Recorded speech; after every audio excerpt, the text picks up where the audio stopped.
Have you ever tried to get that Cliff Burton early 80s Metallica sound?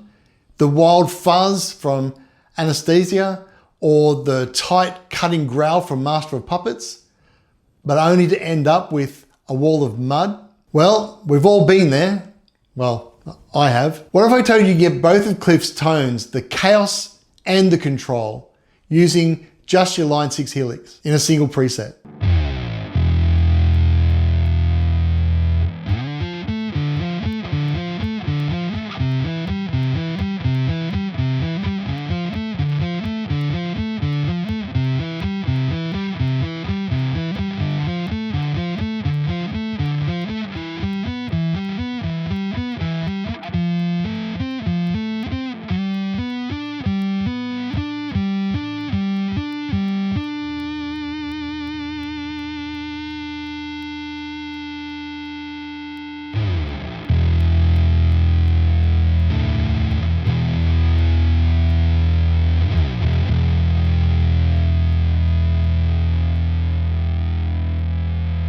Today we're going to have a look at the Cliff Burton Evolution rig. 1 patch, 3 snapshots covering 2 eras of metal history. Let's check it out. Cliff Burton didn't just play bass, he changed what bass could be in metal music. He treated his rig like an instrument, using fuzz, wah, compression, twin amps, all to be an extension or part of his voice. Here's the kicker: you can capture that same voice from both periods in your Helix without using any external pedals. The caveat is, if you're using the HX Stomp and you want to use the wah pedal, you will have to get a wah pedal. But if you got the floor or the LT, nothing else required. I'm Twisty, and in this video we're going to break down a preset into 2 paths: early era Kill 'Em All Ride the Lightning, and then late era Masters of Puppets. Then we're going to combine them into one flexible setup you can actually gig with. One of the key ingredients to making Cliff's early sound and his solo performances so berserk is the use of an Electro Harmonix fuzz pedal. But if you've loaded a fuzz pedal into your Helix and thought, why does that sound like a dying bee and all these other bee friends, then you've hit the same wall that many of us do. The reality is Cliff's tone wasn't just the fuzz pedal, it was structure. He used compression, EQ, and biamping clarity to hold all of that chaos together. Without all of the pieces working together, your tone will collapse under all of the guitars. But with them, you get that voice, that mid-range snarl that made For Whom the Bell Tolls shake arenas around the world. Now, before we build out the preset, let's have a look at Cliff's tone and how it evolved over the period of the 80s. In the early 80s, the Kill 'Em All Ride the Lightning era, he had a heavily modified Rickenbacker 4001 bass. He replaced the stock Rickenbacker pickups with a Gibson EBO pickup in the neck area, and then a stacked jazz bass pickup in the bridge.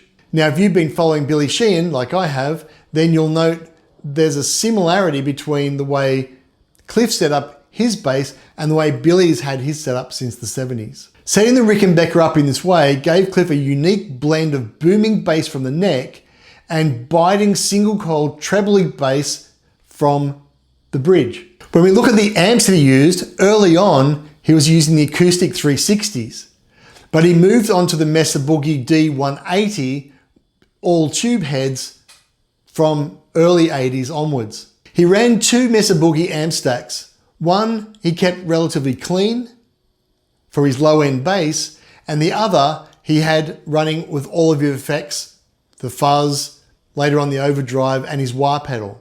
Each head had its own cabinet, and I understand that Cliff used a Mesa Boogie 4x12 guitar cabinet for his dirty signal and a 1x15 cabinet for his low signal to get that bottom end in. Let me know in the comments below if you think there was a different amp that he used in between that period. From an effects perspective, on his dirty amp, he used a Electro Harmonix Big Muff fuzz pedal, and he also used a wah pedal for his solos in things like Anesthesia. Anesthesia? I'm Australian. This gave him a raw, mid-range, snarling, aggressive tone that made that early Metallica sound. As he moved into the mid to late 80s with the Master of Puppets era, he switched his Rickenbacker over to an Aria Pro 2 SB black and gold bass, which had an active EQ on it. This gave him a much more aggressive sound from the bass itself. He also switched from the fuzz pedal over to an Ibanez tube screamer, which gave him a lot more control and tightness over his sound than the fuzziness of his earlier era. It was still aggressive, but it was a lot more controlled. We get two distinct tones, one wild, one refined, but both of them can live in the same Helix preset. So let's go and have a look at HX Edit and see how that goes.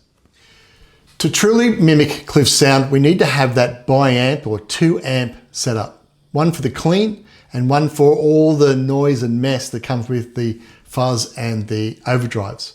So if I have a look at the Line 6 Helix Edit, I've set up a dual path. I've done the split with a crossover at 150 Hertz.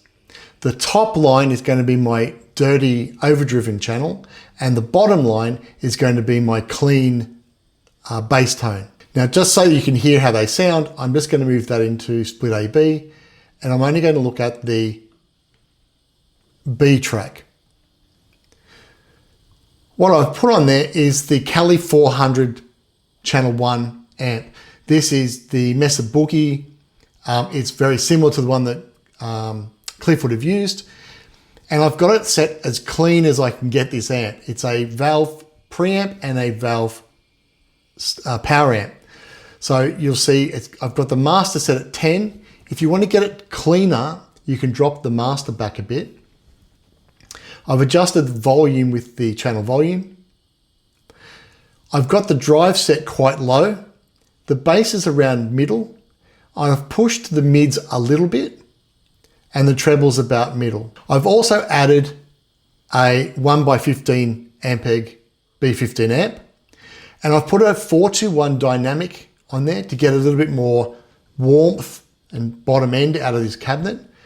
I've put it to the cap edge, so I'm going to get some of the bite from the cone and also some of the noise or sound from the speaker. And I've got it at a distance of about 1 inch. I have put a low cut at 45 and I've cut off all the highs around 5 kilohertz.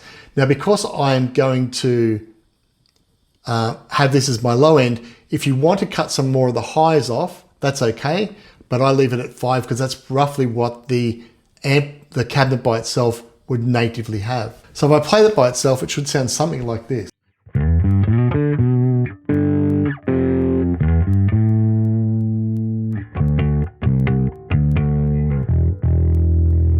You can hear as I dig in, there's a little bit of raspiness to it, but that's relatively clean.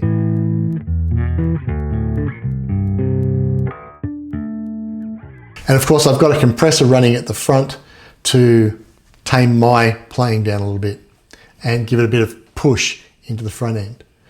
If I go back to here and I now look at what's happening on the A channel, then I've got the same amp set up, but this time I'm driving the drive a lot harder. The bass I've dropped back a little bit. I've pushed the mids to about mid and I've risen the treble a bit. I've also then again pushed the power stage. So I'm going to get overdrive on the power and I'm also going to get overdrive on the preamp. Similar to what Cliff used to do, I've used the Cali V30 or the Mesa Boogie 4x12 guitar cabinet, and I've put a brighter microphone. So I'm using a 57, again on the cap edge. This time I've got a low cut at about 100 Hertz. So this time I'm basically trying to cut off as much bottom end as I can, and anything above 5 is going to be way out of control. So I've left 5 kilohertz for the high cut. So if I play this channel without any of the overdrive or fuzz on, I should get a very thin sounding.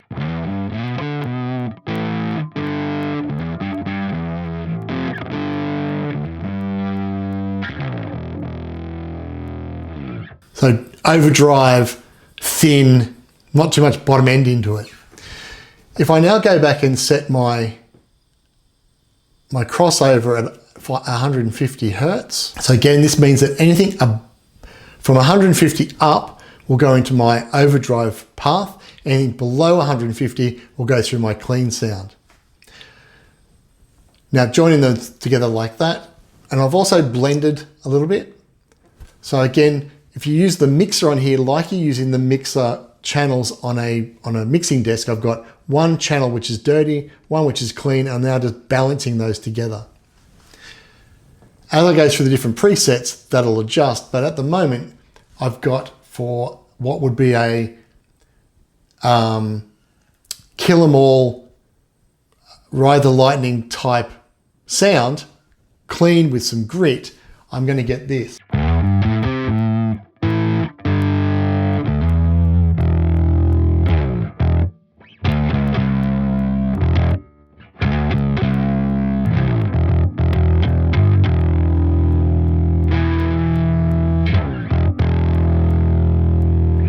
You can hear that bottom end's coming in, but I've also got that grit that's going to cut through and give me that mid-range push, and the overdrive that will help add to the higher ends of the two Metallica guitars and give that 3-part depth to what Metallica had or has.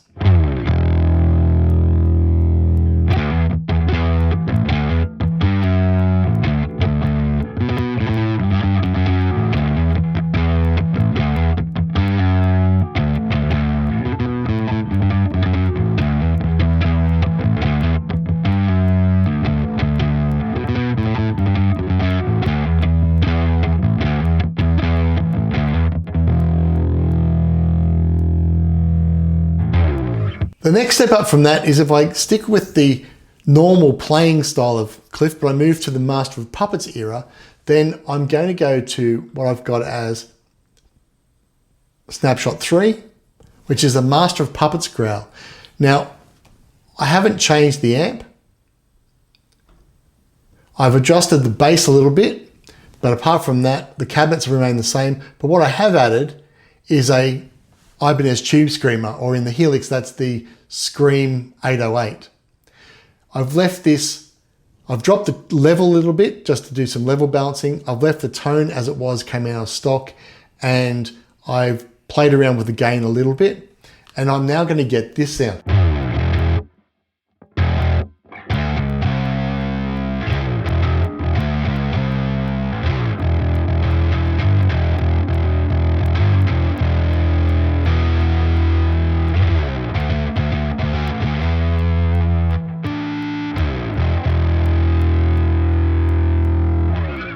So that Tube Scream is giving it a lot more mid bite to it than I had on the relatively cleaner early model.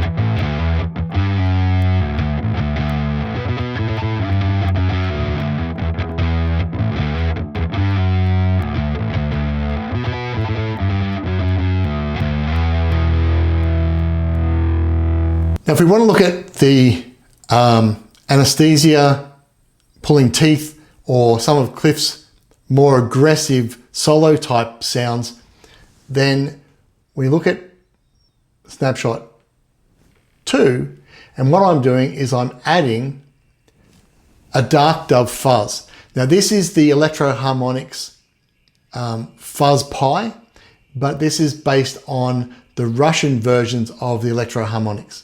So at some point, Electro Harmonix stopped making their fuzz pedals in the US. They started making them in Russia. And this is the type of version that I believe that Cliff was using. There is a triangle fuzz, which is more of the American, earlier American version of the Fuzz Pi. But for this sound, I've tried to go as authentic as I could, and I've used that Russian version. So it's the Dark Dove Fuzz. And you'll see, apart from adjusting level, it's pretty well tones at middle and sustains at middle. And you're starting to get this sound.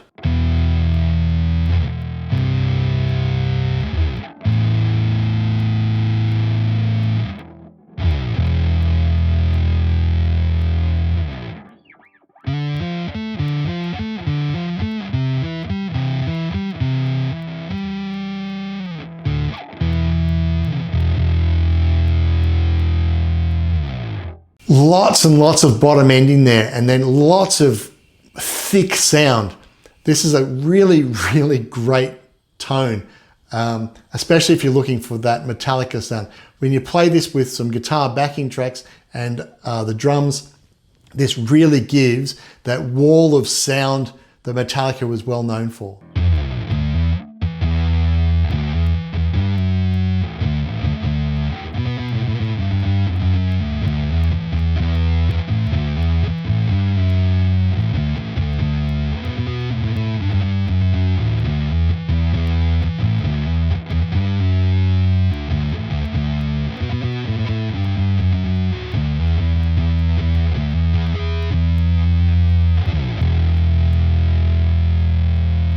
Just to cover that off again, I'm going from a compressor, I'm splitting everything at the 150.